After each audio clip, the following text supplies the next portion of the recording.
Hey, Moondog here.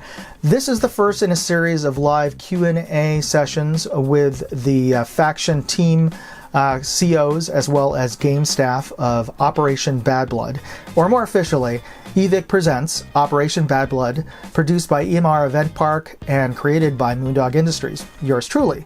And I've been creating this event every year for well over 10 years. This is an annual charity airsoft event with half of the proceeds being donated to the Juvenile Diabetes Research Foundation to help find a cure for type 1 diabetes. So this is a great event if you're new to airsoft, if you've only played in your backyard, or have only gone to skirmish games at your local airsoft or paintball fields. This is a great event for you to get familiarized with the basics of MILSIM. And we've tried to simplify the rules and keep it very approachable for new players, as well as keep it all fun for those of you hardcore players who regularly go to hardcore MILSIM events like produced by Operation Lion Claws. You'll still have fun at this event. We've tried to keep the rules streamlined and simple, but they are a little unique. So it definitely behooves you to read that player packet or watch these Q&A live stream series and get your questions answered. Now, this is a recording of our first live stream that we had the other night, but if you want to participate in our upcoming live streams, hit that subscription button and the notification bell as well as the like button, and you'll be notified when our next live stream is coming up, and you can ask your questions live and get them answered live. And I'd like to thank our host for these live streams, which is Players Wanted, hosted by Joker. And definitely check out his channel. It is some really amazing stuff. He posts his helmet cam game footage, point of view footage, as well as other players who send their footage in. And it's some amazing, insane gameplay, airsoft play. And he also hosts a weekly live stream on Players Wanted's channel, where they discuss airsoft, the state of airsoft, tabletop gaming, and other points of geekdom, which is perfect synergy with Moondog R&D, because I review geeky stuff. So anyway, I hope you enjoy this. Please hit that like and subscribe buttons, and if you want to get tickets for Operation Bad Blood, you can only get them at evic.com. That's evic.com. There are no tickets sold on game day. In fact, mostly we usually sell out weeks in advance. So you cannot get them off the field. You have to buy your tickets at evic.com. And if you want to find links, look in the video description. And if you can't get to the video description because you're on a phone or whatever, just go to moondogindustries.com and you'll find links there. Anyway, let's get started.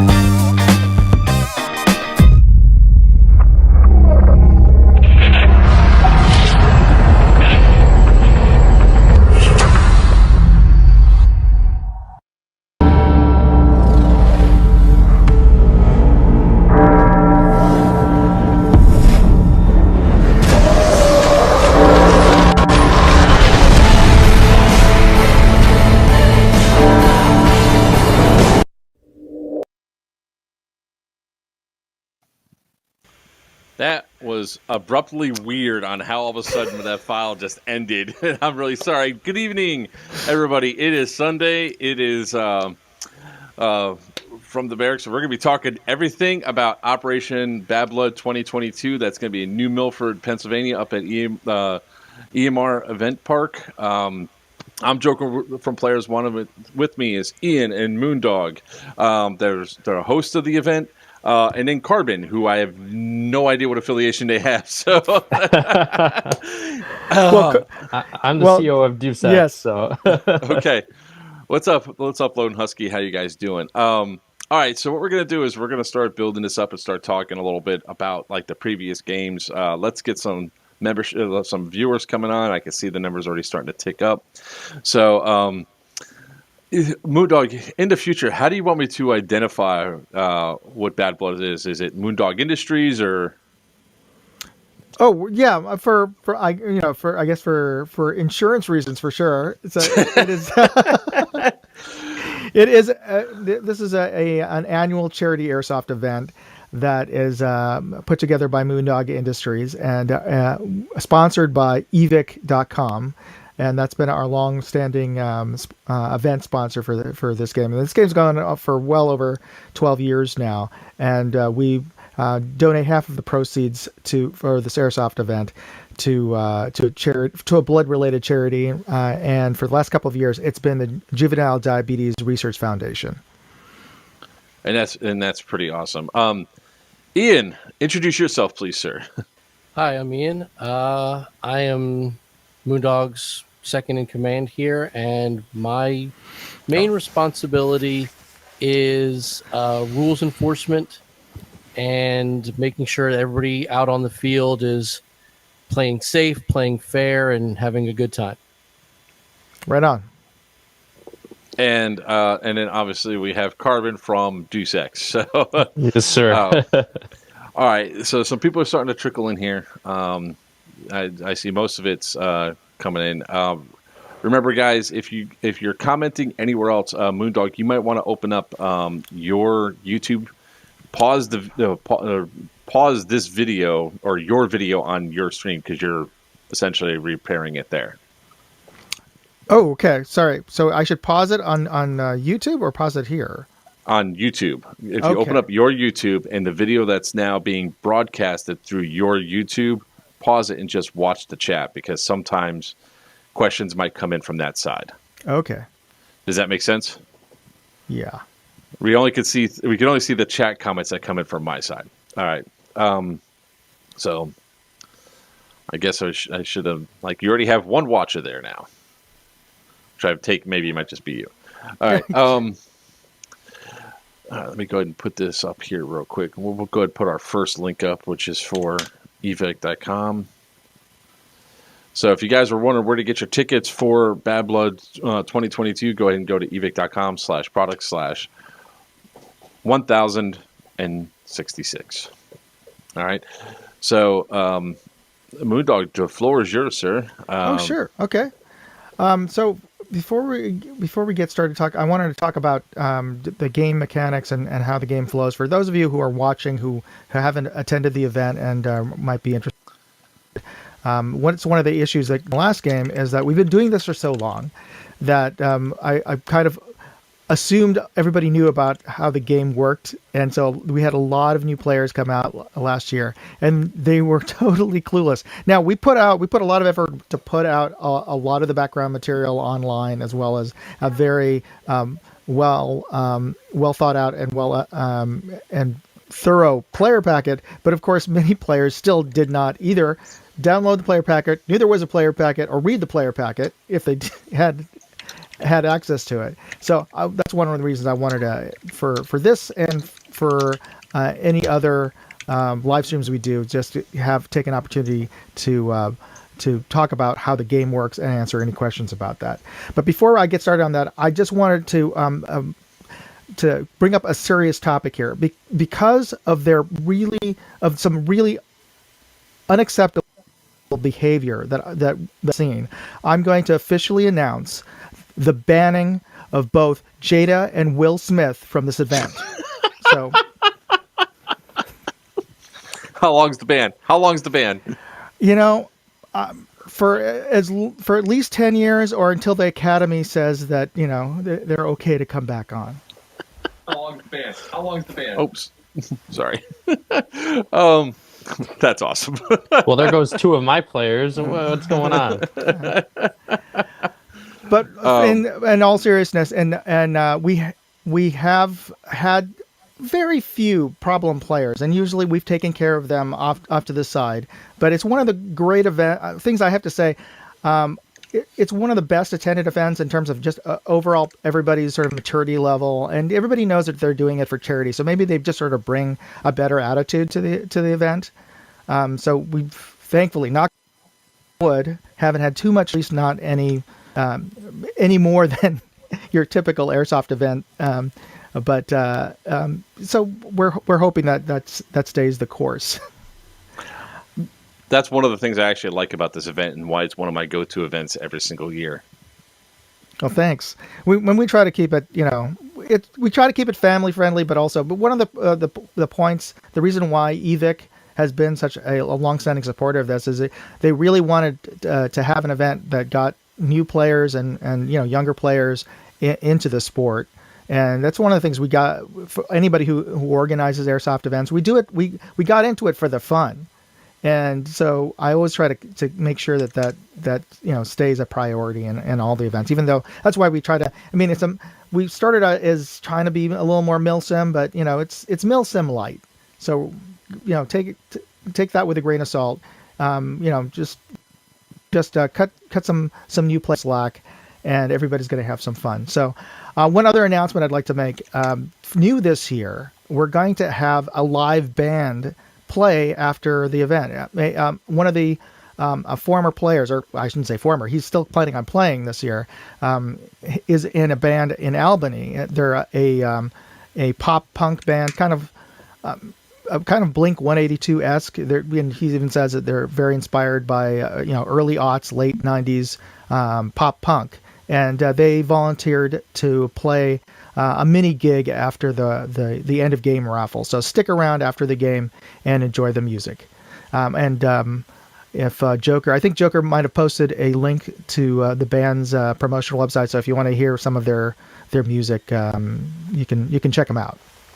Yeah, I mean, you can simply go on there. You can click on either one of the links that's either inside of YouTube or I know it's really long right there, but it's definitely on the main page, the new community page that you set up for Operation Bad Blood. Yeah, and we'll be posting up more things on there. Thank you, Joker, for that suggestion. I know we've had some glitchy issues with Facebook in the past with announcements on the events page. Some people couldn't post up questions in there, so we're setting up a Facebook group just for players and people interested in the event as well. So if you haven't joined up, please join up, and I'm sure Joker can post up some links, and I'll put some links as well on my YouTube channel to get access to that if you can't find it. So that link is, you're jumping all over the place. You make me jump. Don't. I meant after this call, so don't mean to make you jump through hoops here. Okay. No, I'm only kidding. I'm actually posting the stream to just about every group I'm in right now, so we can get some more viewers to see this. I cannot stress this enough when it comes down to this event. It's one of the most unique events that I've gone to, from everywhere from how you guys respawn, what the gameplay is like, the fact that you go nonstop, and it's at a really awesome AO that has multiple different feels to it when you're playing. It's not simply like EMR Event Park is just not simply, oh, here's some woods ball, here's some indoor. You actually have like almost 7 different unique feels of woods ball, and including Tipman Town, the castle, and everything else. So it really is a unique place. Yeah, and that's really what a lot of the impetus for this event. I mean, this is the second venue that we've had it, just because we've outgrown the first place we held the event, and it really grew out of my desire at the time to one, have a game that pretty much spanned the entire day. Because usually when I've gone to airsoft games, we would go there, and there would be a morning game, and really two or three games, because usually there would be a lunch break, and then after the break some of the people would trickle in and some people would go home, and it really didn't feel like one cohesive day of one big a realistic battle. And the other thing that always everything that bothered me with the previous airsoft games that I went to, that I did still enjoy, but one was that it felt a little too set piece and small. I mean, I've played at events at large places before, like Skirmish in Pennsylvania, and it's a huge AO, but you only get to play like one field at a time, and that's nice. But you feel like, oh, I really would have loved to play a little longer in this one field, but nope, we got to go somewhere else. And the other thing about playing a lot of games, usually you're playing in one army, so you're playing one side of the field, and you're always facing one direction, because that's where the other opposing force is. As you almost always, you never really get it to explore the entire field unless you, like at the next game, change sides, because you're always defending from one direction. So that's one of the reasons I structured the game as it is. Maybe we should jump into how the game works. This is your show, sir. All right. So I'm here to help facilitate that. All right. Hold on. We have a question that has come in. Anthony McNeil has asked, will there be a night game this year, and will it be more planned out and coordinated? Yes, we will have a night game this year, and it is. I'll get you more details about what it is. It will be more planned this year because we had to hold off on a lot of details to the last minute, just because we're still coming out of COVID last year. So we weren't even sure we were going to be able to have a night game, to be quite honest, until a week before. And so a lot of the details weren't ironed out. But this year, we already talked to the field. Tim's behind holding a night game, and we're going to have details up for you. Okay. Before you move forward, we have another one that has just jumped on. Hey, it's Headkill. Headkill is now on. Great. Now, if we can get Sin and Dom on here, that'll be great. So for those of you who don't know, Headkill has been part of Bad Blood since pretty much the beginning. He's the longstanding CO of the Tribals. Nick, did you ever play a CO of one of the other factions? I forget now. Nope. I've actually started as the CO of the Tribal team ever since Deception. Right on. So, for those of you who weren't around back then, I think our first game we had 75 players. Something like that, yeah. It was, at upstate New York, right? Mm-hmm. Yep. And so it's grown since then, quite a bit. We're going to be expecting 1,000 players again this year. So. That'll be fantastic. I mean, my first experience was Bad Blood 2019, and there were so many players out there and so many battles across that map. It was absolutely, each time you turn around, there were people, and you could actually feel it. Last year's Bad Blood, that there was so many less people, it was more easy for us to just walk. I want it back to that 1,000 where it's like I always have to keep my gun up and as I'm moving along. If you guys have any questions, feel free to type them up. The only posts I can't see are the ones on Moondog on your. Yeah, and I saw YouTube. that Anthony actually posted it in there. I don't know if it mirrored over to you. Oh, actually, it did. Oh, I thought that came from Twitch. I'm sorry. Yeah, you're right. It did get paired. Sweet. The pairing's now working. Yay! Sin just messaged me. He said he'll be he's running a little late, but he'll be here soon. All right. As you were, sir. Okay. So let's talk a little bit about how the game works. So we've got 4 different factions, and they're all separated out by sort of camo type. We've got our green team, and we have a tan team, which that's pretty typical of a lot of airsoft games. I mean, that's pretty much default, right? But we also have a team called the Black Shirts, which, wow, coincidentally, their uniforms are black shirts and are pretty much predominantly black and shadow-colored uniforms. And we have Deus Ex, which is pretty much our used to be our stand-in for U.S. Special Forces. So we standardize to whatever this is the primary U.S. uniform, and now it is multicam. So, or OCP. Yeah. There's Dom. Hey, Dom. So Dom is the CEO of the Marxist, and he's been CEO for Marxist for how many years has it been? 5? Yeah, I was like 5, 4 or 5, something like that. And every time that you've been CEO, you've won. Yeah, this is true. So somehow, not me. So, for those of you who don't know, Dom is the CEO of the Marxist team, which is the tan team or the desert team, and it actually was a combined team. At one point, we had 2 separate teams, one being just brown and like solid color brown, and the other being the desert camo colors, and we combined those together. But Dom has been the commander of that team for 5 years, and they've managed to win all of those years. So, Dom, as you dropped in here, I was just explaining for the new players and for players who have never come, who are interested in the game, just how the game works. So we talked about the 4 different factions.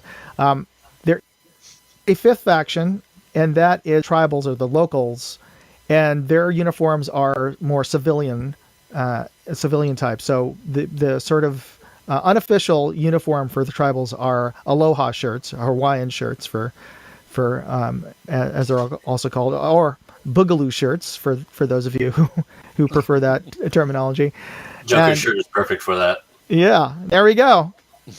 So, as in the tribals, you're allowed to wear any civilian shirt as long as it's not predominantly red, because that, as we all know, is our dead color. So, as long as you're wearing any other type of shirt, you're good to go. The tribal team is our spoiler team, is our home team. They're also sort of the equivalent of NPCs in a lot of other games.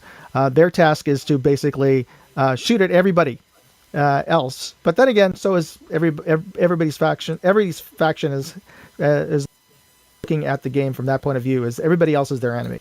We will pop up out of nowhere, cause havoc, and fade away. Yes, precisely. And they can be bribed. I know this firsthand. I don't condone that, but I won't stop it. Just saying. Don't turn your back to them. And we have Liam, who's joining us. We have Lima, who is the CEO of Black Shirts. Oh, you're on mute. Nope. No. Hello. Hello. Limo's still on mute. Michael Jordan. There's the Michael Jordan of Bad Blood, that long-haired heartbreaker, Dom Slaughter. Oh, God. And Sin will be here in a little bit. He's running a little bit late. And, guys, I'm just here to look pretty. And then everybody else of importance is above me. And I totally did not put the order preference of, the most awesome CO on the right there, up top. So, Joker, obviously you're not biased, even though which faction have you usually played on? I'm always on Marxist. That's the side. I have a rule when I go to these events, to any event, that if I go up there and I go a particular color, by hell or high water, I am always on that color, regardless. So there is no changing. There is no switching sides. So I'm there for the ups and the downs. Now, I'm not saying that just because I showed up, we haven't had a losing streak at all, but I've not known a defeat at Bad Blood yet. Oh, I have. I don't think I'm ever going to know a defeat at Bad Blood. But I'm sorry. Leon's got me cracking up here. I'm trying. Well, hopefully Liam can get his phone or what have you working on now. I didn't even kick him out either. When it really, for the box. Yeah. For the box. So, I'll wait till I see that. Virtue has just joined, but I don't see any. There he is. Oh, here's a question. What do we expect when it comes to team bunkhouses, especially for new players? For the bunkhouses, the field EMR does reservations for them. So contact them directly. You can organize folks to take over entire bunkhouse if you pay up for it. But usually they're organized ad hoc by teams that are attending, per faction. Usually the COs don't handle sort of reserving a team bunkhouse. Hopefully that answers your question. But check with the EMR in terms of reservations for both bunkhouses and for camping. They have a large camping area for folks who want to bring out tents. Ian, do you want to try talking this time? See if it works. You guys hear me? Yeah. Now we can. All right, rock and roll. Cool. All right. And we have Virtue on. Hang on, my Hi, laptop. Sam. All right. Hey, can you guys hear me? Back. Yes. Yep. All right, outstanding. Sorry. So Virtue is the CEO of Greens, General Greens team, and all the teams have a backstory. Perhaps we can get into that at some other point, but I just wanted to give an overview of how the game works for new players coming in.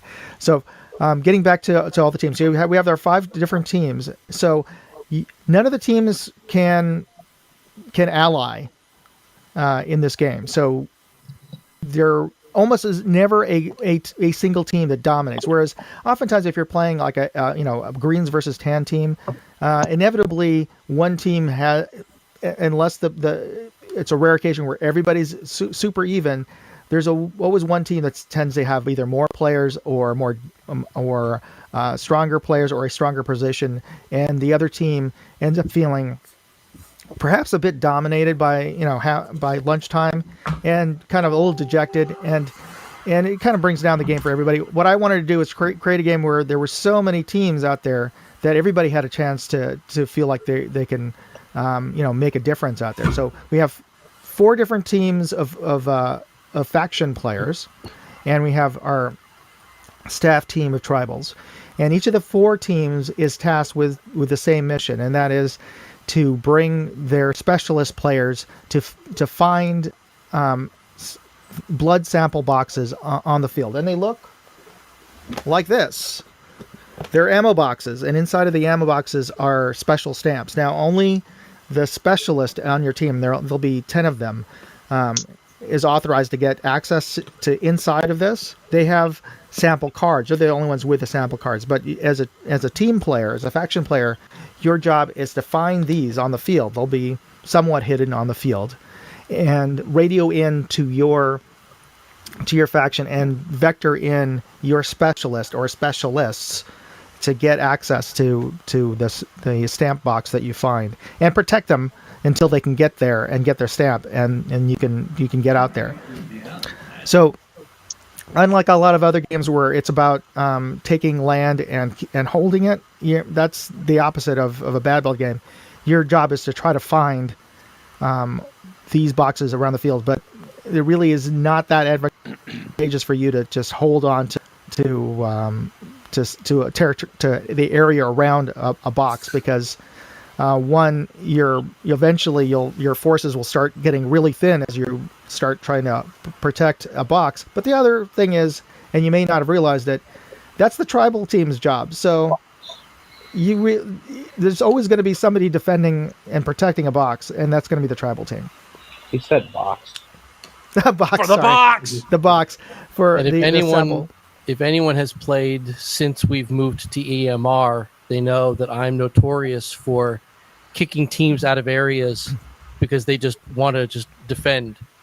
And I'll give you 10 minutes. I'll give you 15 minutes. But if you perch up in that castle, I'm going to kick your whole team out.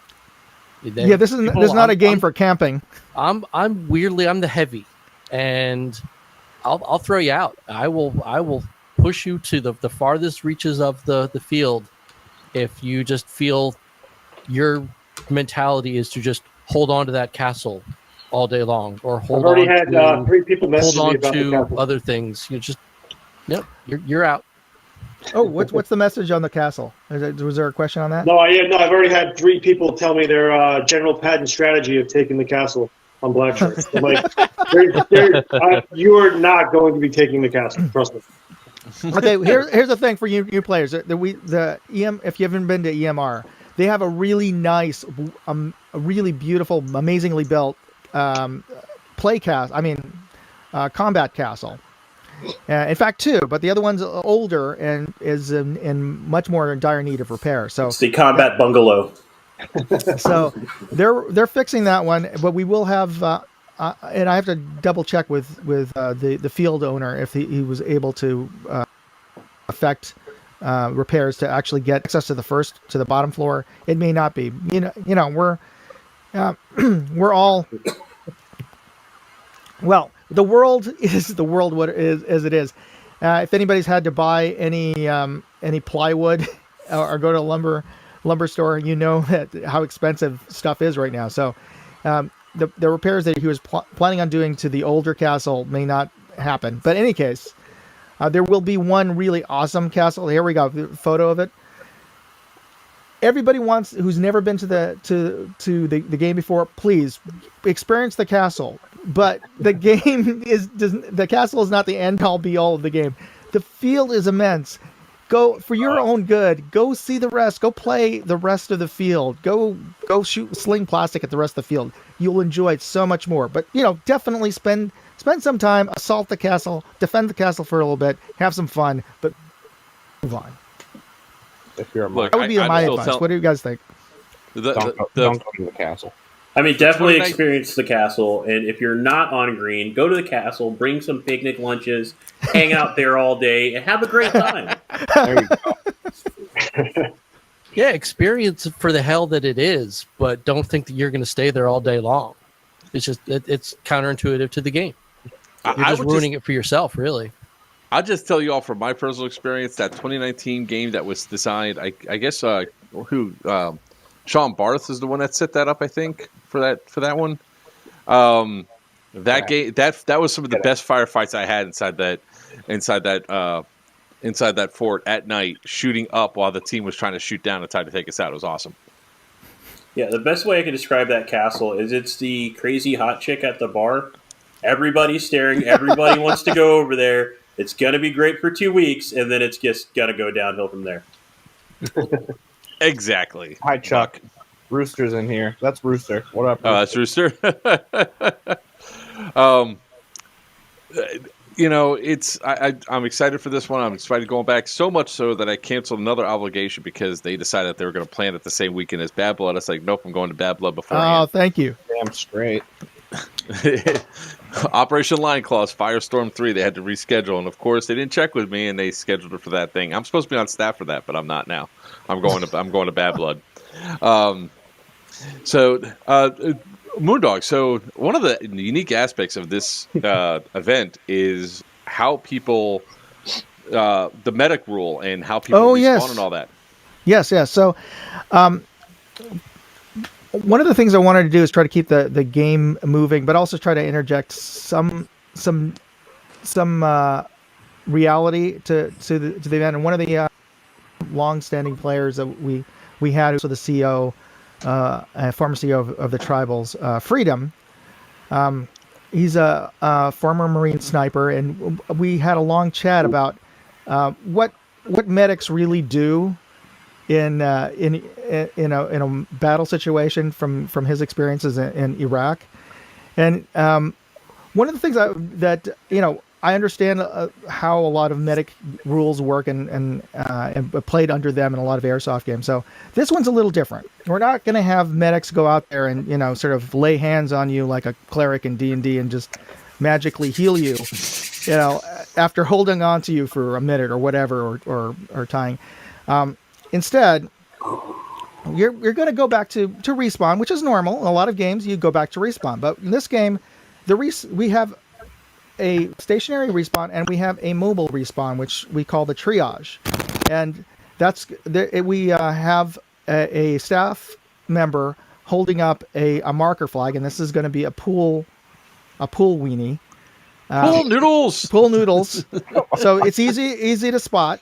So we did try flags for a couple of years, and we still have them stored somewhere. No, we don't.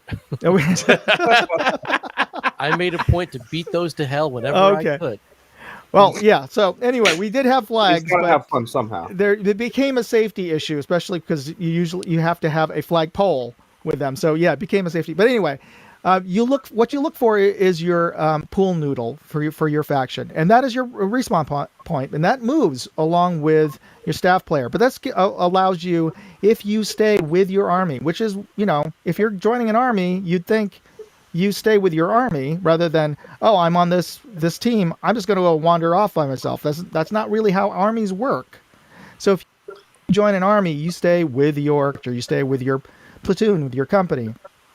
So you go with your army, and with that army trailing behind them is your basically like your mobile hospital, which is in the form of your pool noodle, which is where you spawn. And you will spawn every 10 minutes or so if you go there. And those areas are sort of temporary no camping zones as well. But we keep them. We have our staff members make sure that they stay well behind the front line so they don't get in the way and they aren't used in a way to sort of shield your team. But this is done to give you the convenience. If you're a player, you're off in one section of the field. You don't have to walk all the way back to your original spawn point. But if you happen, as you're moving around the field with your army, if you happen to be nearer to your original spawn point, you could always go back there and spawn from there. So I still think we should have to hit them in the face with the pool noodle and scream, "You're healed." That's the other way we're doing it. It really is. So for somebody who does, like I do a lot of Milsim events across the country, this is one of the most unique. You don't have to sit there, wait to be medic. You don't have to wait for bleed out. You can walk your happy butt right to the pool noodle, and then the whistle's blown, and you're right back in again. That's the thing. I think that's one of the awesome aspects about this game, because there's not a whole lot of medic, sit down and wait, or anything else. It's get up, walk over to your noodle, get back in the fight. And it really comes from just taking a step back for new players or. It really comes. It was developed out of a sense of wanting to have some sort of realism. Because if you are a casualty, you won't just be bandaged up. And I mean, up to a certain point. If it's a really light injury, you'll put a tourniquet on and you'll continue fighting with your squad or platoon. You know, oftentimes they won't even call for us. You know, they'll just quickly patch you up. But if you had a serious injury in real life, they would take you off. They would, they would be squads of medics who come in and take you away. And, you're not going to be healed, or you're not going to be treated right there at the battlefield. You're going to be taken back to a field hospital, and eventually replacements will be brought in from the rear guard. But it's really tried to be structured more with a realistic mindset. So we got a couple of questions. Yeah, sorry. First, I was going to read it out to you. Is there going to be like separate squads within each faction that'll have different objectives? This is, I guess I can let the COs answer this, but yeah, please. That's it's really up to the COs. Yeah. I ain't talking about it. but here's the thing: it's really important we have different Facebook groups, and I know Facebook has its own issues, but I'll leave it up to the CEOs if they want to, migrate that off to Discord or somewhere else. I would say ours has already been migrated. So there are ways to communicate with your CEOs directly, and it's really up to the CEOs to decide how to split up their forces. I've offered suggestions to CEOs in the past that you create three, that you split off all your players into three different groups and send those three groups into different parts of the field, or they can structure them in whatever way they feel is necessary. Yeah, I feel like everybody does this except for Marxists. They're actually just one hive mind. Yeah, man. Hey, it works for them. We used to do the whole squad structure thing, but we just mobbing, I guess. They're like the brown tide after bad tacos. Yeah, they just keep coming. If you're put into a squad on Marxist, that means you got in trouble and now you have to work it off. And it's like a punishment platoon. I think the way I'm reading that question, I'll try and answer without giving anything away. No, there are not quote unquote different objectives. Now, if COs want to break off into squads and maybe task you to do certain things that are going to aid your entire faction or your hive mind in Dom's case, that's their prerogative. But there's only one true objective throughout the entire day. It's to migrate the field and find the different stamps that are available. Now, do we want to get into the CO stamps? Shut up, Joker. I love Damn. He's got that video on like a hot queue. I don't know what you're talking about at all. Yep, told you. Of course. Why is it not playing? Oh, you were so Oh, lucky. no. Oh, so let me jump in here before you start playing. Yeah, don't let him. For Don't let him new brag. players, just because I'm assuming that there's going to be a lot of new players who've never done this. I did mention that there are stamps in these boxes out in the field. So there are 4 of these, by the way, out in the field. But there are 4 additional stamps, and they're in the possession of the COs for each of those 4 factions. So when your objective is to get these all 8 stamps. 4 of them are in the field, and 4 of the other 4 are with the COs of the other factions. And so that your part of your job is to take out that the other team's COs, so that you can get your kill squad in and your specialist squads or individuals in to get a stamp from that CO. And that CO is one of the few players who has a long bleed out that they have to stay on the field after they've been hit and they can't move. So that's the opportunity to have your specialist go over to them, get a stamp from that CO. Okay, so. And if you bring us stacks, it's an easier process. Did you see that? Did you see that question for you, Moondog? Oh, sorry. Ian's on it. Chat. Ian's on it. Okay. While you all do that, so just to get an understanding of what happens on how you do this, you do it just like this.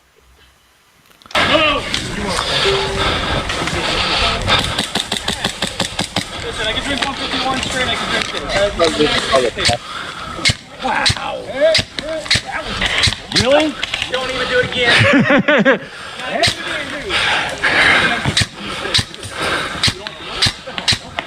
Really?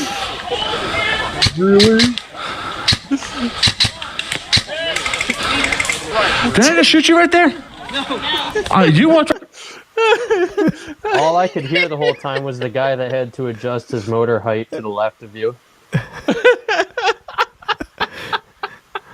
So, for those of you who were wondering what was going on right there, all that heavy breathing, that was Joker. He walked in to the middle of Virtue's command area and just took out everybody around him, including Virtue, to get. I was able to walk right in.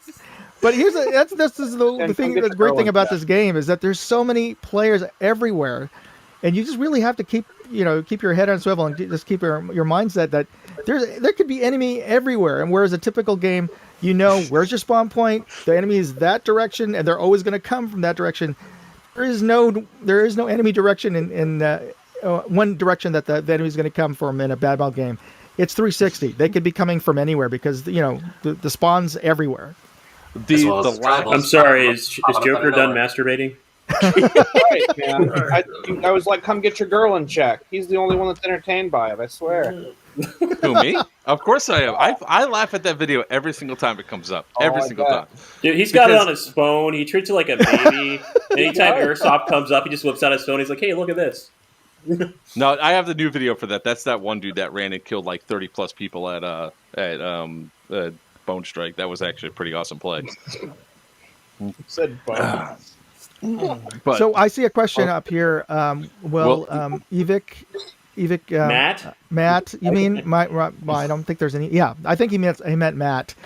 I'm not 100% sure he will be, and I'll find out from Evic as it comes, because it'll all what other schedule or other events they get booked for. So I don't know yet, as of yet, but he's come to quite a few. So it wouldn't surprise me if he'll be there this year, but I haven't got a confirmation on that. Man, I need to mute that. Sorry about the feedback. No worries. Wish I could quit you. You love me so much. I don't want to hear it. Again, when it comes down to this event, it's so unique. There's so many different awesome places to go. One thing that hasn't been said yet is the cost. The cost of this is also very, very enticing for a lot of people. It is $50, and there's essentially, was there a decision made about the night game yet? I'm pretty sure it's on, but I don't have the details of it yet. And but we're a go for it. So you have Friday night game, you Mhm. then have Saturday, then you have the Sunday zombie, the Dead Blood game. I mean, you guys have nonstop action now throughout the entire weekend. Hopefully this time I won't go home looking like I'm a human pig cushion. Oh yeah, you or will. like I got the measles. You will. No, I won't. I'm actually going to remember my padded shirt this time. Okay. That's like the sign of a good weekend. Come on, don't be a girl. No, the only time I got shot up like that was at the Dead Blood portion because I. Oh yeah. Well, you know what I should mention? We should talk about that for just a little bit. That's cool though. On the Sunday after the main game and after the the big raffle and everything, and people are starting to pack up and head home because obviously they got work the next day. But for those of you who can stick around, at least through noon on Sunday, I run a zombie game in the morning that basically is just like the sound. It's kind of sounds. It is Bad Blood, but with zombies. Where we run it with zombie rules, where you still have an objective of trying to find stamps on the field, but it's structured a little bit differently in that I give everybody a little sample card, so everybody has a chance to try to find stamps in the field. In the past, I've run it with physical with rubber stamps that you have to stamp on your card, and last year I ran it with stickers.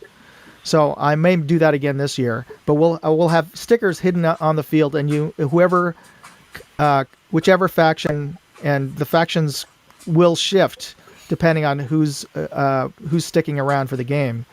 But whichever faction brings, or individuals who can bring the most stamps on their card, most stickers on their card, by the end of the game, and it's still alive because again it's a zombie game, so you can get turned into a zombie. And in this game, there's no respawning from zombie. You're a zombie, but whoever brings it back will get a sort of a bonus door prize. Who brings back the most stamps on their card. There are limitations because obviously it is a zombie game, so we know you're going to get shot at from a lot closer than usually is typically safe for a typical airsoft game. So check the event listing as well as the player packet for the restrictions. We try to keep it at 300 FPS and lower, and we also restrict it. No AEGs, just it's a pistol and a pump game. It's old school in that respect. But it makes the game more fun and more challenging at the same time, to restrict the weapons in that respect. So just check the player packet for more details on the zombie game. Yeah, it's like Joker's right. It's $50 for. This is going to sound weird when I say this. This is the cheapest event of the year that I do as far as cost goes, but is the most intense event out of the year that I go to. Like, it is basically $50 for 3 events in one weekend, and I have never been more exhausted after events. And I've done literally 40-hour events. Bad Blood, I go home, somebody else is driving because I'm in the passenger seat like a mummy. Again, thanks. I started this game to have fun and to raise money for charity, and which part of the fun is to try to keep the cost down, but still have enough put aside for the charity. But we want to make it accessible to everybody. It's insane. So for the cost of your ticket and camping, it's half the cost at almost any other event. Like it's ridiculous. That's probably why we end up with a lot of new players to the sport in general. But like it's a blast, man. So we have a question. The location is EMR Event Park. It's in New Milford, Pennsylvania. It's right near the New York border. It's northeast Pennsylvania. So if you know where Scranton is, just drive another 45 minutes north, 45 minutes north, and you're in New Milford. There really isn't anything at the exit, if I can recall, to get over there. Yeah. No. Just drive until it's in the middle of nowhere. Amish. It's like drive until you see Amish people that drop the F-bomb. There's like a beer store. Is it actually open this time? It wasn't open last time. Yeah, I've never seen it open. Yeah, I've literally never seen it open. In there before. Oh. It was open. Did you buy them out of beer? Okay. You and your Marxist freaking I psyops program. It would have been everybody else, man. I got a question for you guys. Is it better to buy beer in New York or across the border over to New York, or buy it in Pennsylvania? It's almost better. You have to drive a long way to find it in Pennsylvania. Yeah, that's a strong question for sure. I have no idea. It's like a 3.5 hour drive in the PA to actually, if you want booze, it's cheaper to just bring your own. Yeah, this is coming from a professional alcoholic. Okay. So yeah, that's like the bad blood tradition. Is to just like Sean gets blackout drunk every time, and we always win. That's just like part of the tradition. I don't know how he does it. I don't know how he does it, man. Saturday morning, he's always there, just like full tilt. It's crazy. One of the things is that you've got really nice facilities over there, so everybody's bringing out their barbecues and hibachis, and I'm not saying I'm going to have karaoke, but I might have karaoke. Ooh! Oh, we're gonna have a band. We're gonna have a band Saturday. Yeah, evening. why didn't anybody tell me that? I have a new band. I would play. Damn. Yeah, this is the first time somebody volunteered and said, "Hey, can we play after the raffle?" And I thought about it. I'm like, I guess sure, why not? No. Hold on, I have to make a statement. Yeah, Joker, live bands at airsoft events. Yeah, I know. I already told him about that. I was like, "What are you copying off me or something?" Dude, if I didn't have things prescheduled, I would love to see you. I would love to see you play Virtue, especially in a I'm going to be DJing. Yeah, it's going to be. Wait, we have 2 live that bands. Didn't come out right. Yeah, we're going to have 2 live bands in a prison. But you are more than welcome to come there, Moondog. Like I said. That prison. Yeah. Crescent, PA. Yep. Yeah, I've been meaning to come out there. All the fun stuff happens in PA. Well, I guess you were. It says something too that for Bad Blood, it's the only game that Chuck is willing to for Rooster to turn around and to end his boycott on Democratic states. I mean, aren't they all like? I don't understand. That's just such a weird wait, hold thing. on. Super Awesome, Mr. Super Awesome Star says that Marx is going to be taking a hit this year in leadership.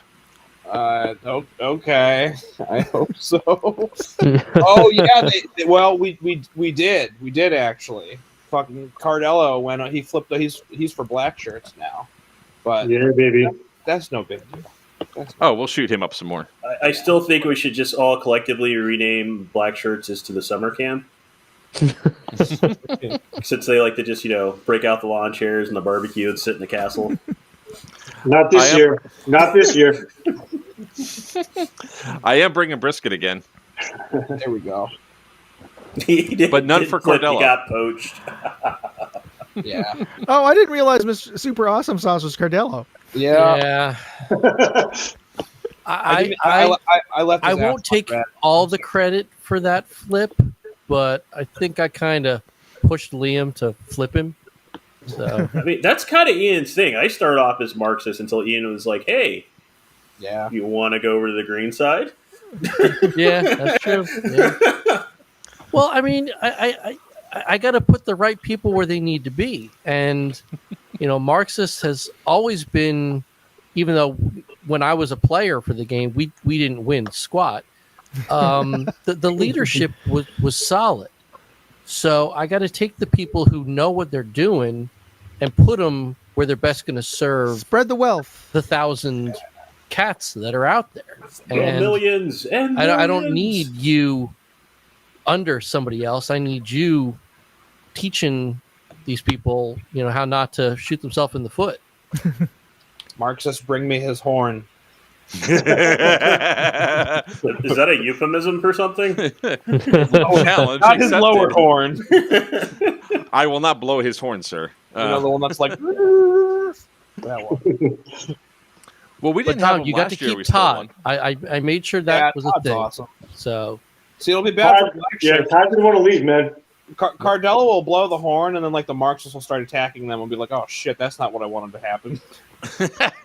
It'll be hilarious. They'll just start coming out of the trees and shit. That's how it works. Has anybody ever brought a voodoo or a sulfur? Yes. Chauffeur? Yes. There was a guy last year that showed up on Green Team with one, and I looked at him and I went, "Go put that in your camp. I don't want it to get destroyed." And he says, "I'm going to be careful with it." I went, "No, I'm going to beat you with it because you're feeling it behind my head."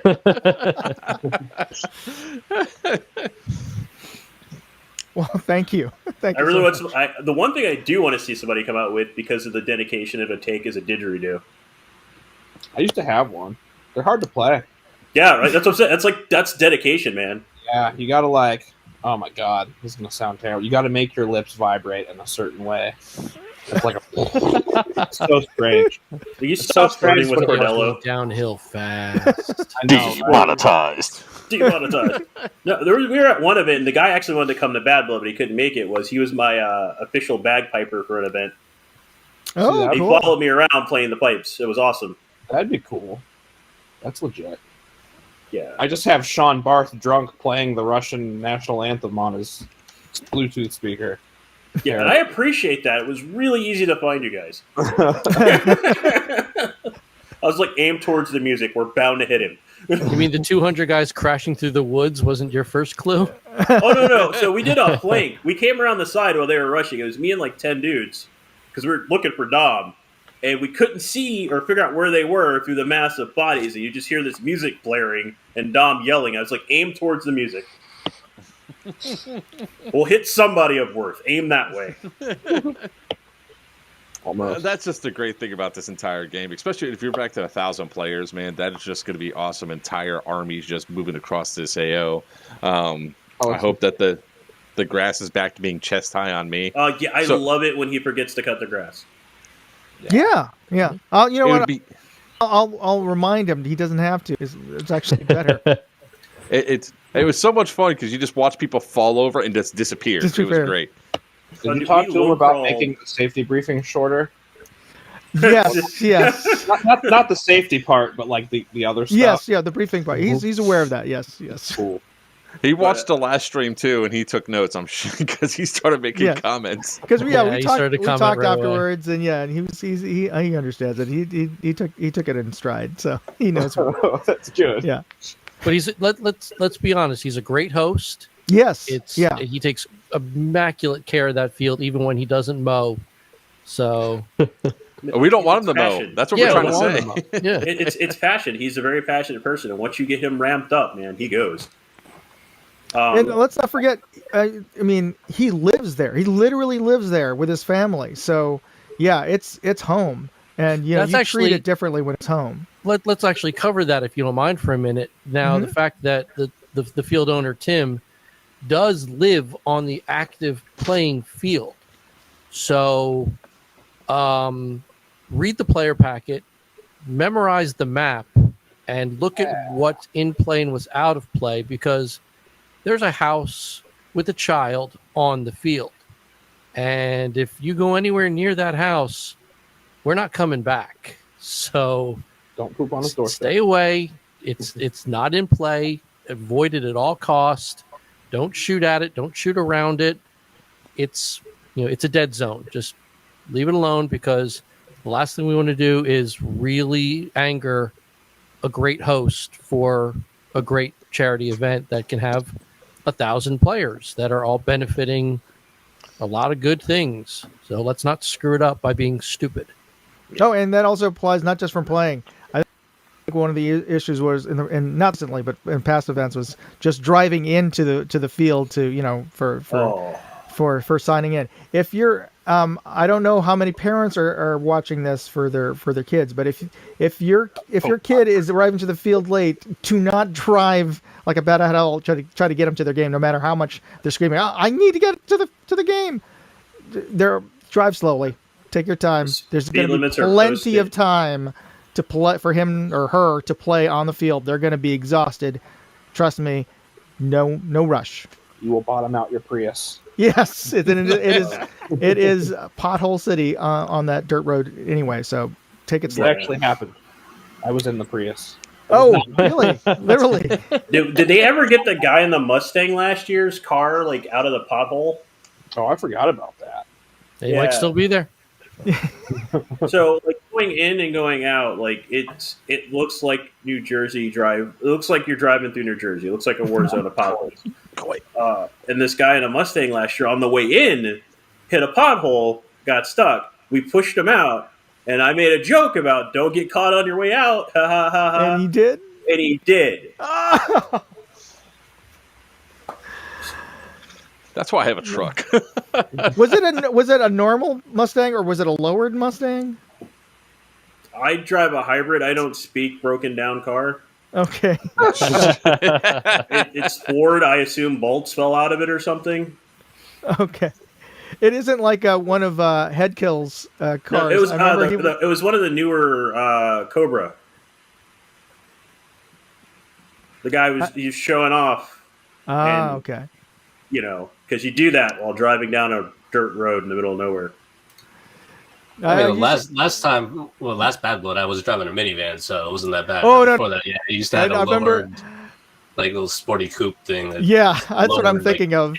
He would show up to the, a lot of airsoft games are played in rather austere conditions or fields, and he would show up in this little rice rocket, and I'm like, how are you going to get through this road? But he managed. He always managed. Never got stuck. It's not racist when he says it. Nobody even said me. Demonetized. I fully accept what I had there back then. It was a rice rocket.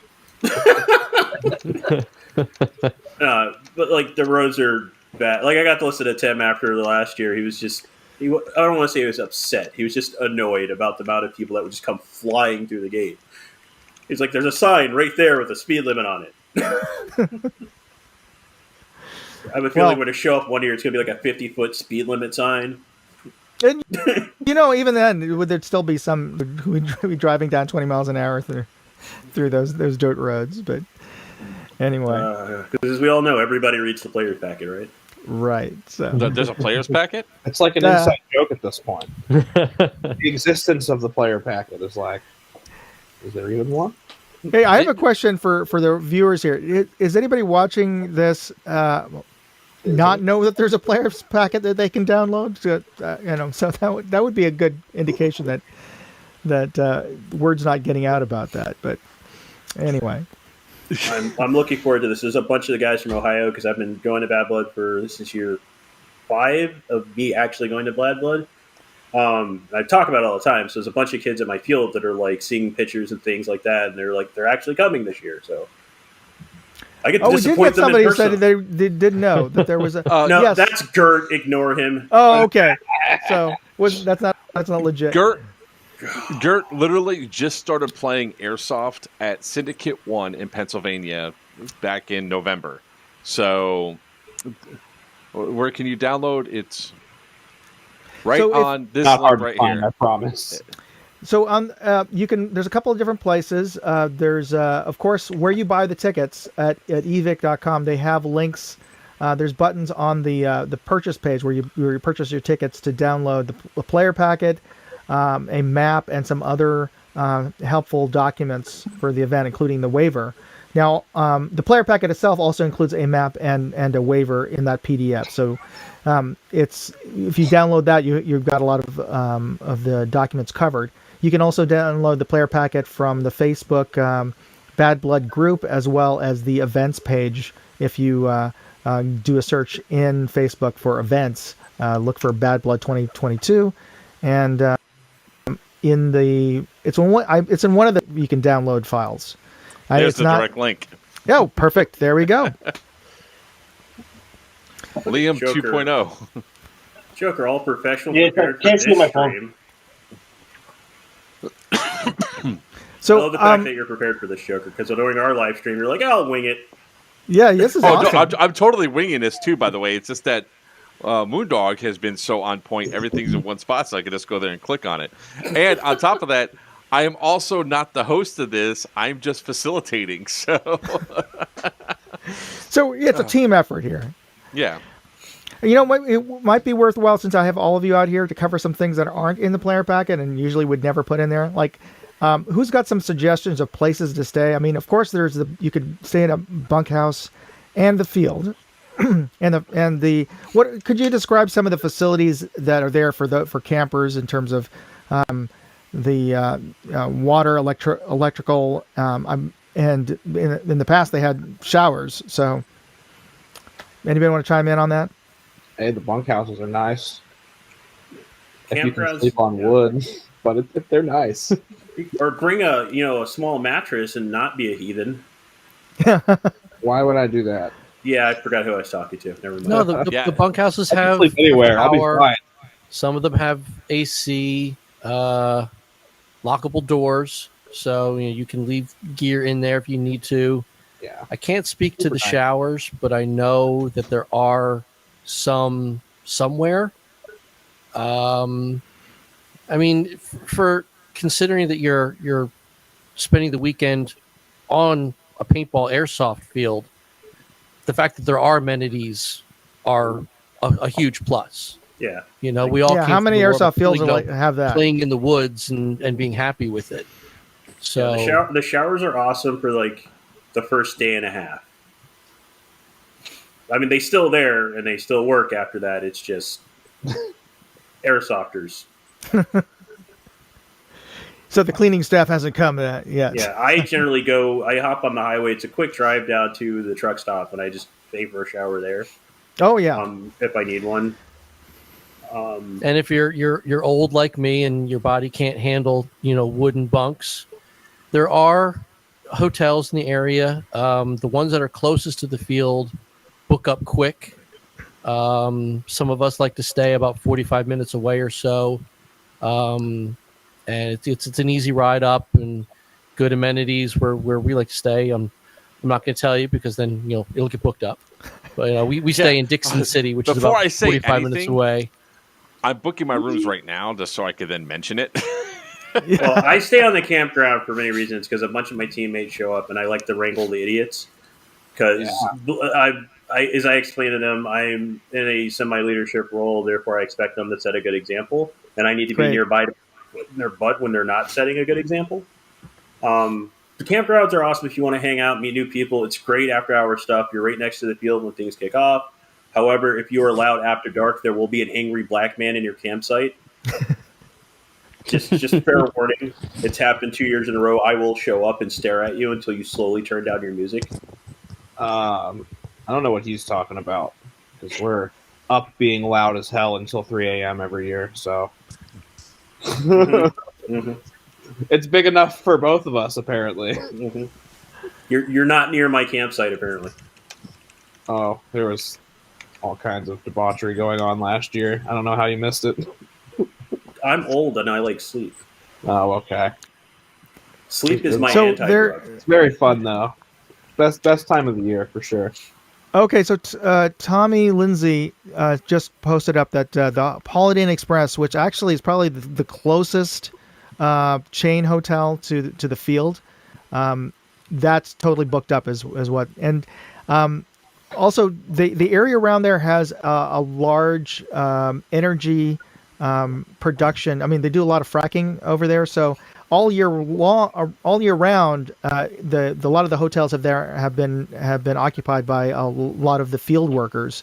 So that's one of the other reasons why the area has doesn't have.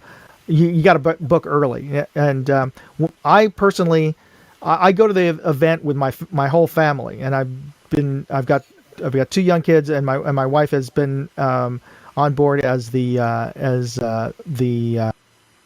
head of this for sign-in, and we used to stay over at the Holiday Inn Express, but now we've been going up to Binghamton, New York. It's a 45-minute drive, but it offers a lot more amenities for the family. And we don't mind just the extra drive in the morning and at night to get to the field. So there's a lot of places up there because it is a college town. Again, check in, but usually at that time of year in June, all the kids have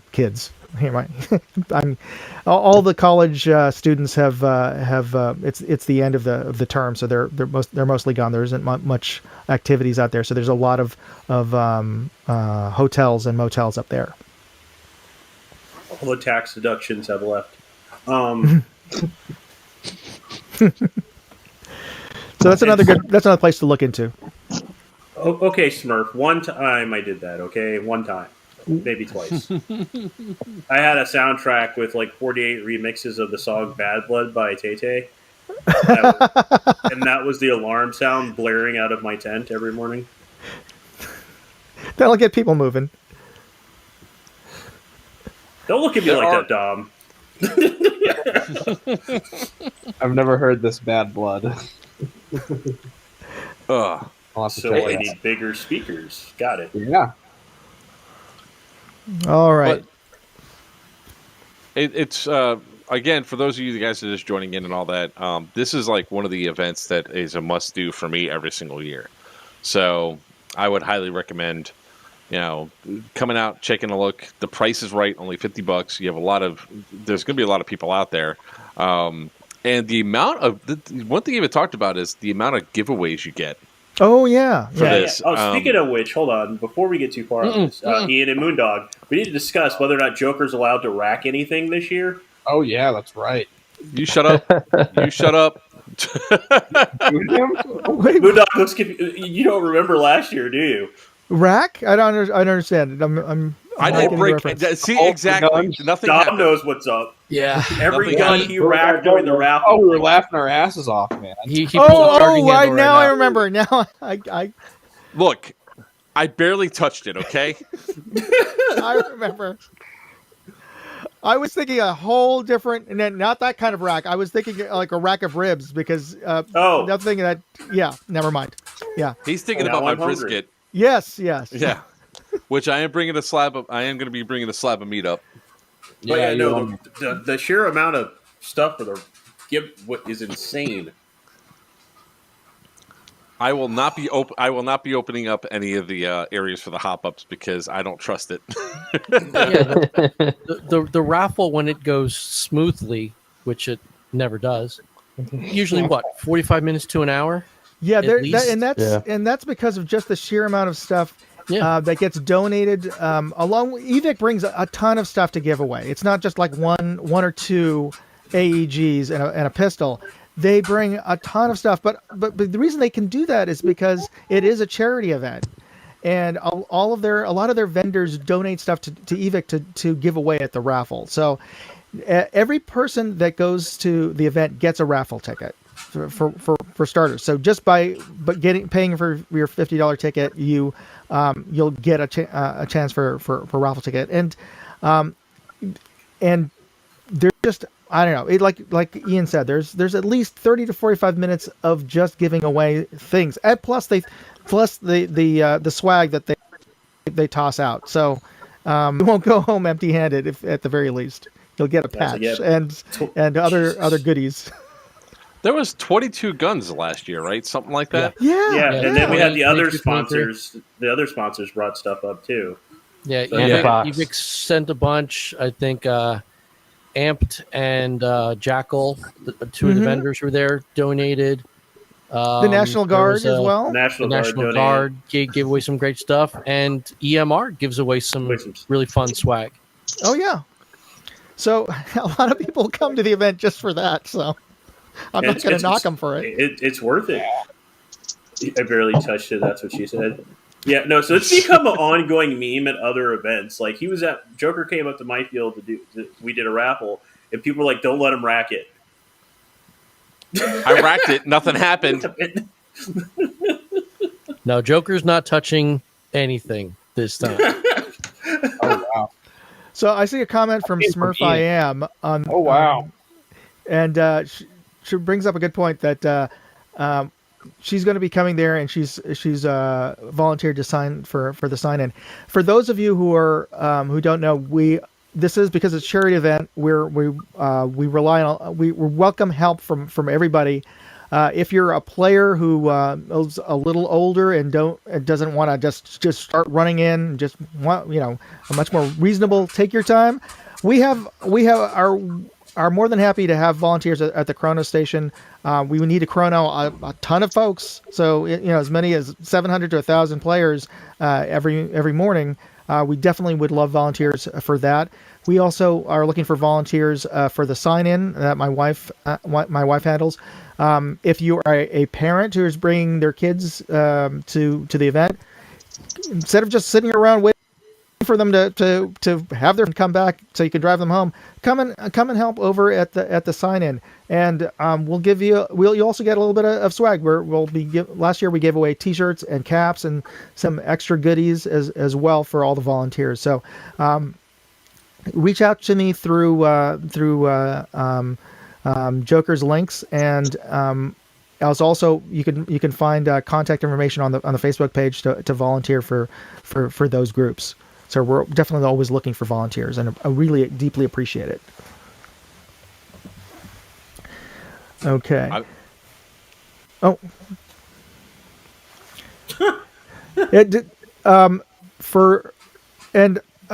couple of, if I remember, a couple of you, your wives or significant others, have also volunteered for the event. So I know that among the COs, so that's too. Any help is good help. So yeah. Sarah will gladly hold the pool noodle again, and she can't say anything because she's not even watching the stream right now, which is great. She's been voluntold. Mm-hmm. She's gonna get shot in the ass again. I'm gonna laugh my ass off. Let's see here. Chrono is where we check the FPS, rate of fire, and joules for all the replicas that are coming out in the field. And there was a ruling made about the homemade guns, right? Yeah. Oh yes, no homemade guns, no homebrew guns at all at this event. Just no. You leave your experiments for YouTube and for home. As cool as they might look, no. It's fine for taking pictures of, but that's it. Not for playing on the field.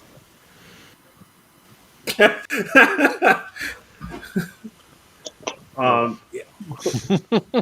was, stop it, man! You're giving me PTSD about Chrono right now. Yeah, I've always liked to say in the past, not even about the homemade guns.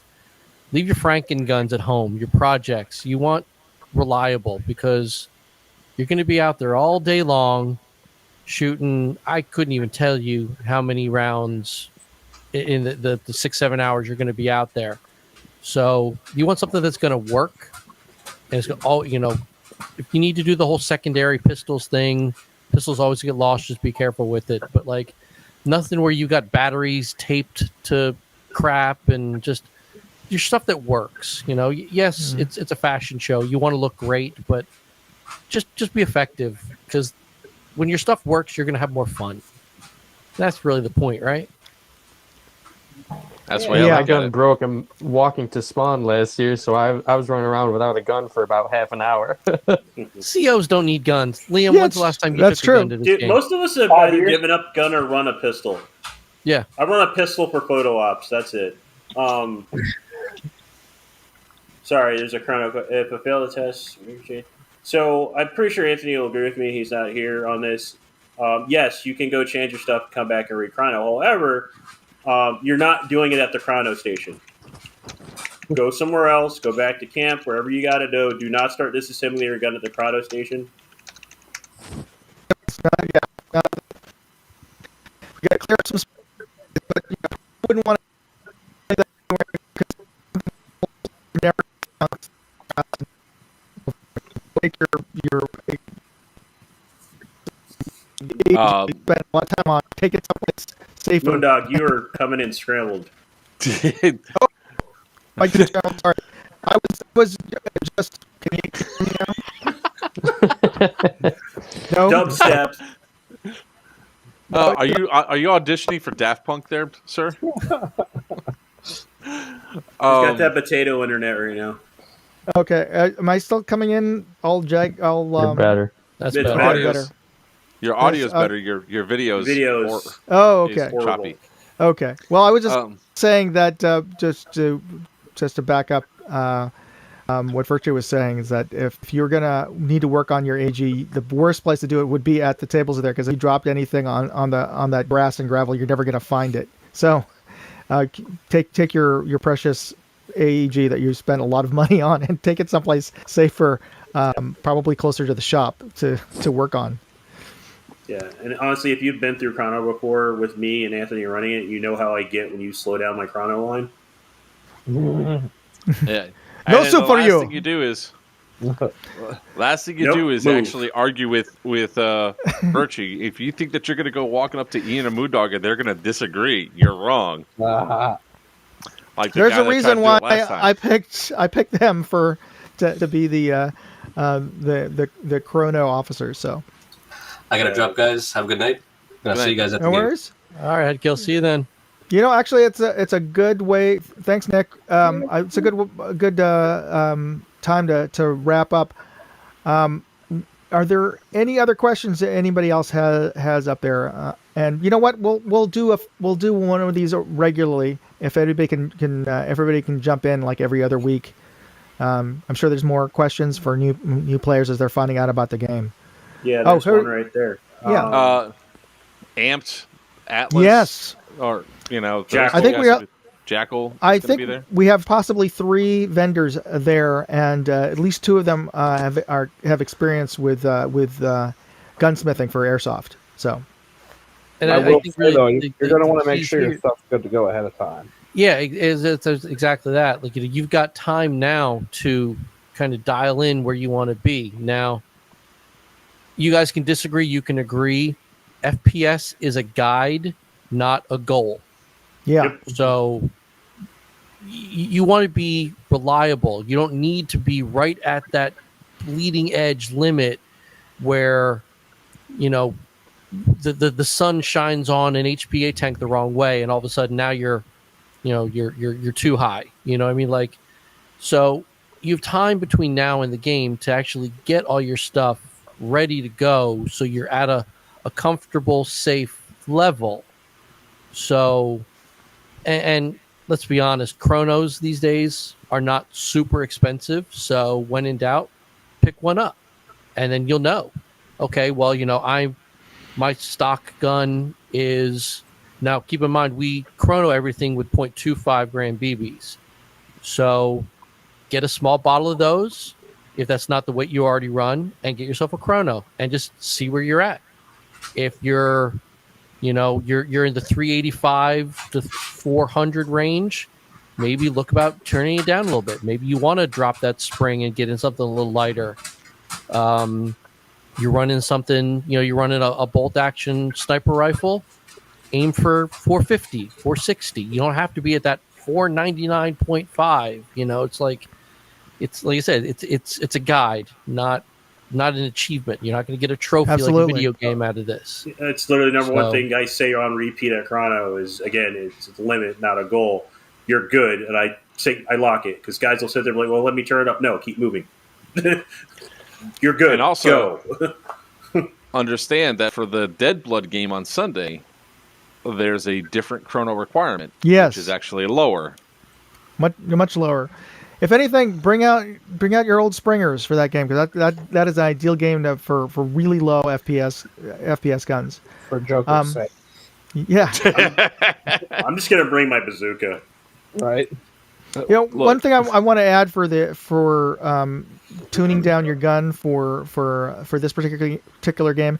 This game is a little different. It is an endurance game. Usually, you want to tune to tweak your gear for reliability, because you'll, 1, be playing all day, and 2, you will probably have never gotten into as many firefights in an event as this one. So you're going to be running a lot of revolutions and cycles through your weapon. So actually tuning it down increases your reliability overall, because there's a lot less stresses on the machinery. So that's just my 2 cents. Okay, we have a specific question about as a sniper, I lock in at 485 and have a steady locked in at 485. Oh yeah, it's That's one of the things Consistency that annoys me is people tune their guns to the absolute limit and they get upset when they break because they just spent a crap ton of money building this gun to like a zero limit stress point. I'm like, you understand that you're making it do something it shouldn't do in the first place. I think Brad here brings up a good point, though. I don't know if he's talking about a bolt action sniper rifle or not, but let's say for the past 5 or 6 years, this game does not recognize the existence of the DMR. So there are no AEG/HPA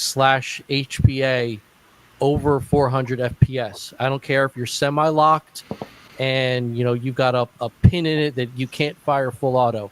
If it's not a bolt action sniper rifle, it must be under, it has to follow AEG regular rifle limitations. Okay, Brad, that's great. Yeah, that's probably one of my favorite things to tell people. When they tell me it's a DMR, I went, cool story. Yeah, that's There's great. no DMR here. I don't care. Please tell us in the list where DMR is listed. And one other final thing we constantly get this question, and it's fair. There are no mag limits in this game, and it's not listed in the player packet. And it is bio BBs, so and those are in the player packet. But you just want to make sure that everybody knows that. And sport smoke only. Oh yeah. Okay, we got a questions from Guillermo. From Gert. Yeah, don't worry about that one. Okay. That's exactly Virtue. Can we also get a ruling on the Flak 10? Can the Flak 10 please be banned? Dear God, please. You guys may fire me because I'm not letting it through. I'm not letting it through Chrono. You may fire me for it. It shoots 10 BBs, and it's mag fed shot. It's a 10 BB shotgun that's mag fed that they can adjust with an Allen key on the field. Can we just say no? So the problem HPA. With it's not always HPA. That one was HPA. It's green gas primarily, but it can be HPA tap. The problem is it's got 2 systems, well 3 really. One adjusts the choke, so you can actually get a group about that tight of 10 BBs, which is problem number 1. Problem number 2 is it's got a variable FPS system, not a variable pressure system. So what you do is there's an Allen key you can adjust, and it expands the cylinder to increase the FPS. So you can turn lock. We can't lock that. Cannot lock it. And then no, absolutely not. Yes, thank you. Even if there was a way to do it, it's just like some people are brought up using safety tape seals, but I can go buy those at Home Depot, and I had idiots brag to me about how they cheat that system because they don't realize at my field we use embedded refs. So a guy literally was bragging to me about him cheating. Now, I understand people who have that replica where they're coming from, and for milsim games or even honestly green versus tan games, somebody wants to allow it, somebody wants to allow it. This is a charity game with 1,000 people. Do you really want to be that jerk? Do you? Because I will find you. To be fair, that gun is actually banned at 99% of events in fields. It hurts. Because I know. I got even shot though with the tourney, you can lock the tourney lock, but with the variable FPS system, it has no effect on the tourney lock. So the official announcement, no. Yeah, the unofficial announcement, no.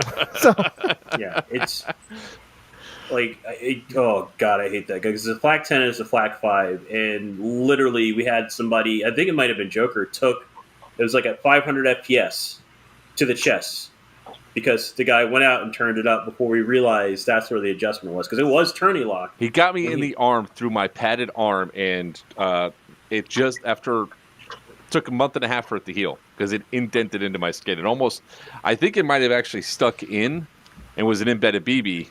It just popped out when I flexed my arm. So yeah, all right. Yeah, that's a hard no. See, it's the Jeff Goldblum paradox where people do things and it's like you spent so much time thinking whether or not you could, you never stop to think if you should. Like, why would you make this gun? It's Airsoft Innovations. It's the same as the Strifer, which I think is, I don't know if we have an official ruling at Bad Blood, but it's it's one of those guns that I will never allow pass if I'm in charge of chrono or safety. And you are. It's a gravity fed 15,000 round hopper gun. There's no hop up. There's no regulation. It's literally an open closed valve. It's a BB hose. So it's like 190 BBs per second. They now actually classify it. It's no longer an airsoft gun. They're not selling it as an airsoft gun anymore. They're selling it as a less than lethal defense option. Oh, okay. But it still shoots 6mm BBs. All right. There's a problem right there. All right, so let's wrap this up. I'm gonna go do a round robin here, and I'm gonna ask everybody to just a final word, whatever it is, or choose your Mad Libs. Virtue, you're up first. Well, it's gonna be our second or another attempt at dethroning the Marxist team. No matter what, we're gonna have fun, and we're gonna do dirty things to their box. Ooh. That sounds like a threat. All right, Carbon. I'm always so excited to play Bad Blood every year and meet all the new people that come out, and it's by far the best game of the year. So I'm excited to get it going and can't wait for June. Cool. Limo. Stay away from the castle. Take the castle. Got it. Tom. For the box! For the box! Yeah, okay, that's perfect. I think that's the perfect end for tonight. Hey, gentlemen, thank you so much for being on, and I'll get back to you. We're going to try to see when everybody's schedule. We have so many moving parts, and I'm respectful of everybody's time. So it'd be nice if we could do this every other week, if not once a month, until the game starts. I'm sure there's other new players coming in who haven't bought their tickets yet, but would have questions. And so we're here to answer your questions and make this Bad Blood even more fun than last year. Anyway, thanks. Thanks again to everybody who had to leave earlier on this chat, and to Ian, and especially Joker for hosting this. I really appreciate it. Thank you. And remember, everybody, get your tickets now. Marks is going to sell out pretty fast, so you might want to get up on that real quick. And that's it for me. All right. If anybody needs any questions, look us up on Facebook, the Facebook group. You can also get our contact information through the Evike page and their customer service. You could also directly contact me through my website, moondogindustries.com. There's a contact page there. And if you have any questions, just reach out. Thanks, everybody. Hey, if you enjoyed this video, please share it on forums, Facebook, Reddit, TikTok, Instagram, Twitter, MeWe, whatever social media you're on. And if you want to see all of my videos, check out moondogindustries.com.